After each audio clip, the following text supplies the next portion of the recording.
नमस्कार दोस्तों, स्वागत है आपका नॉलेज ऑफ फैक्ट्स में। आज हम अपने देश के आन बान शान माने जाने वाले रतन टाटा के बारे में जानेंगे। रतन टाटा तो एक राजकुमार की तरह एक बड़े घराने में पैदा हुए थे, लेकिन उनकी शुरुआती लाइफ नॉर्मल से गुजरी है। जानकर आप हैरानी में पड़ जाएंगे कि रतन टाटा ने अपने पढ़ाई के दिनों में रेस्टोरेंट में जूठे बर्तनों तक को मांजा है, नौकरी करते हुए फावड़ा चलाया है। इतना ही नहीं, सिंपल लाइफ जीने वाले रतन टाटा की एक सीक्रेट बात है और वो कही जाती है कि उन्होंने हमेशा अपनी बेइज्जती को रिजल्ट के रूप में दुनिया के सामने रखा है। जानेंगे फोर्ड कंपनी के साथ यह सब देखने को हमें मिला। जानेंगे यह कैसे बर्तन मांजने से लेकर एक कंपनी को ऊंचाइयों तक ले जाने तक का कार्य कैसे उन्होंने सफल किया। रतन टाटा के बारे में जान लेते हैं। रतन टाटा की यह बात कही जाती है कि उन्होंने कही थी कि ज़िंदगी सीधी लाइन से नहीं चलती, ज़िंदगी में उतार चढ़ाव होना चाहिए, क्योंकि इसी जी में भी सीधी लाइन नहीं है। सीधी लाइन का मतलब मौत होता है और उल्टी सीधी लाइन ही वही जीवन देती है। रतन टाटा की पूरी ज़िंदगी में मोटिवेशन है। आप इनकी ज़िंदगी के बारे में जानेंगे तो आपको एक अलग ही एनर्जी मिलेगी, अलग ही लेसन मिलेगा। चाहे उनके स्टूडेंट लाइफ में पढ़ाई के समय बर्तन धोने की बात कही गई हो या फिर टाटा ग्रुप में शामिल होने के बाद बार बार फेलियर होने तक। रतन टाटा का जन्म 28 दिसंबर 1937 में हुआ था।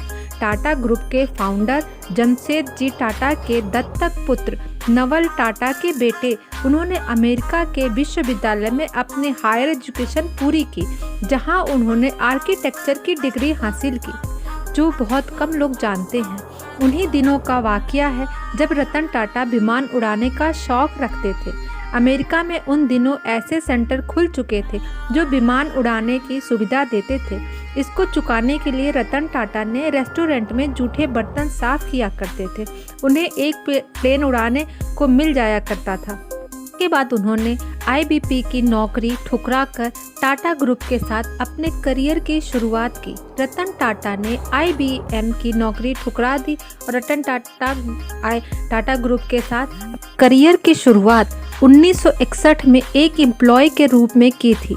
1961 में खुद की कंपनी होने के बावजूद भी दूसरी कंपनी में जॉब के लिए अप्लाई किया और वहां सेलेक्ट किए गए। IBM में उसके बाद वह छोड़कर अपनी कंपनी में एम्प्लॉय उन्होंने ज्वाइन किया। इसके बाद साल 1962 में उनकी पहली जॉब जमशेदपुर की टेल्को कंपनी में थी, जिसे आज टाटा मोटर्स के नाम से जाना जाता है। टाटा मोटर्स इतनी बड़ी कैसे बनी, चलिए जानते हैं। यह उन्होंने काम शॉप फ्लोर पर किया था, जहाँ पे इलेक्ट्रिक जो लाइट जलती रहती हैं, वहाँ से उन्होंने शुरू किया था। अब उन्हें टाटा स्टील के साथ अपने करियर की शुरुआत की। टाटा स्टील में रतन टाटा ने ब्लास्ट रूम में काम किया। ब्लास्ट रूम तो आप जानते हैं, जहां आग वाग जला के काम किया जाता है। एम्प्लॉय के रूप में काम करते थे, डोर मेट्रो में सोया करते थे, उन्हीं के साथ कैंटीन में खाना खाते थे। इतना बड़ा इंसान जिसकी कंपनी है, उसके परिवार की कंपनी है, वह अपने परिवार के काम कर रहा था। लेकिन साल 1991 आते आते टाटा ग्रुप के अध्यक्ष बन गए। इसके बाद साल 2022 में रतन टाटा ने अपने 30 साल के करियर में कंपनी को शीर्ष तक पहुंचा दिया और कंपनी की वैल्यू 50 गुना बढ़ा दी। इसके पीछे सबसे बड़ा रीज़न अगर था कि पहले उन्होंने हर जगह एम्प्लॉय के रूप में काम सीखा, काम किया, वहाँ के लोगों को फील किया, कैसे काम करते हैं, कैसे होती है इनकी ज़िंदगी। सोचिए, ब्लास्ट रूम में वो जब काम करते थे तो भट्टियों में काम करते थे। उस आदमी ने अपनी सहूलियत नहीं देखी, सुविधाएं नहीं देखी, बस काम किया, काम सीखा, उसके बाद उस काम को क्लीन किया। उसके बाद उन्होंने मैनेजमेंट की ओर बढ़ना शुरू किया और उन्होंने कुछ ऐसे फैसले लिए जिससे टाटा ग्रुप ऑफ कंपनी नाम दिया। उसमें ऐसा बदलाव किया कि टाटा आज दुनिया में एक नामची ग्रुप बन चुका है। उनके वह फैसले हमेशा सबसे पहले, टाटा का कोई भी फैसला हमेशा एम्प्लॉय के फेवर में ही रहता था। ताज पर जब हमला हुआ था तब सबसे पहले वहाँ के एम्प्लॉय को उन्होंने प्रोटेक्ट किया और उसको सुरक्षा दी और पूरी सैलरी वो देते रहे। जब तक ताज बंद भी रहा तब तक भी एम्प्लॉय की सैलरी मिलती रही। कि पुराने एम्प्लॉय की वो खुद घर जाकर उनकी खबर लेते हैं, उनके देख रेख करते हैं, उनसे पूछताछ। दोस्तों ये सब यहाँ से आया है कि वो पहले एम्प्लॉय के रूप में काम किया है, उन्होंने उसको फील किया है, उनकी क्या ज़रूरतें होती हैं, वह किस मुश्किल में पड़ते हैं। तो चलिए जानते हैं अब फोर्ड कंपनी के बारे में। शायद आपने दूसरे वीडियो में ये ज़रूर देखा होगा, सुना होगा। बात है 1998 की, जब टाटा मोटर्स अपनी पहली पैसेंजर का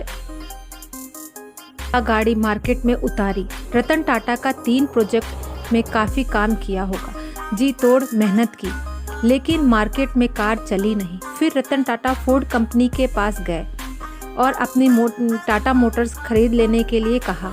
वहाँ उन्होंने बड़ा रूखा एहसास मिला। फोर्ड वालों ने उनसे सीधा कह दिया कि जब तुम्हें कार बनाने आती नहीं तो इस बिजनेस में इतने पैसे क्यों डाल रहे हो। यह कहकर वो उनको बहुत गंदी बात, ठीक नहीं बोली, उनकी बेइज्जती की। इस बेइज्जती को उन्होंने वहाँ पर तो कुछ नहीं बोला, लेकिन जब रतन टाटा यह बेइज्जती बहुत अंदर तक उनको झकझोर कर रखती। आपको बता दें दोस्तों, अपनी बेइज्जती को रतन टाटा अपने अंदर रखते और उस पर बहुत काम करते, जिस बारे में उनकी बेइज्जती होती, और फिर उसको सही करके दिखाते। लेकिन आजकल के लोग कैसे होते हैं, जो बड़े पैसे वाले होते हैं, वो बाबू भैया हाथ जोड़कर बेइज्जती को ऐसे नतमस्तक होकर बातें करते रहते, इसमें अपनी सेल्फ वैल्यू को भी नीचे कर देते हैं। लेकिन रतन टाटा अपनी सेल्फ वैल्यू को मेंटेन रखते थे। यह वापस इंडिया आए और इंडिया के आकर इंडिका के अंदर फिर से उन्होंने काम किया, कुछ चेंज किए और फिर से उन्हें उसे लॉन्च किया।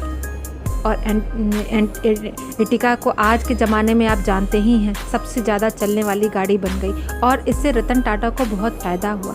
सिर्फ इतना ही नहीं, तो रतन टाटा ग्रुप सक्सेसफुल हो गया और टाटा मोटर्स सक्सेसफुल तो हो ही गया था। एक टाइम ऐसा आया 2008, सीधे 10 साल बाद, जब फोर्ड कंपनी दिवालिया हो गई और रतन टाटा बोली लगाने वहाँ पहुँचे और सबसे बड़े ब्रांड लैंड जो जगुआर की थी उसे वो खरीदने के लिए तैयार हो गए। और इंडियन कंपनी, एक भारतीय कंपनी को जिसने ऐसे नीचा दिखाया था, वो कंपनी ने उसे खरीद लिया। सोचिए भारतीय लड़कों में कितनी हिम्मत होती है। दोस्तों भारत का लड़का, भारत का व्यापारी एक इतनी बड़ी कंपनी को बोली लगाकर खरीद लिया, कितनी बड़ी बात है। लेकिन दोस्तों उन्हें ये सब कैसे आया? उन्हें ये सब इसलिए आया कि वो हर कंपनी में एम्प्लॉय के रूप में काम किए थे। काम करने की वजह से उन्होंने हर चीज़ को फील किया, इस कारण से उन्हें ये सब चीज़ समझ में आई और उन्होंने छोटी सी शुरुआत को इतनी बड़े लेवल तक ले गए। इसलिए आजकल के नौजवानों को उनसे सीख लेनी चाहिए। वो हमारे लिए एक बहुत ही अच्छे लेसन के रूप में है। धन्यवाद दोस्तों, ये आपको कैसा लगा प्लीज़ कमेंट करके ज़रूर बताएं, शेयर करिए, सब्सक्राइब कीजिए। Thank you.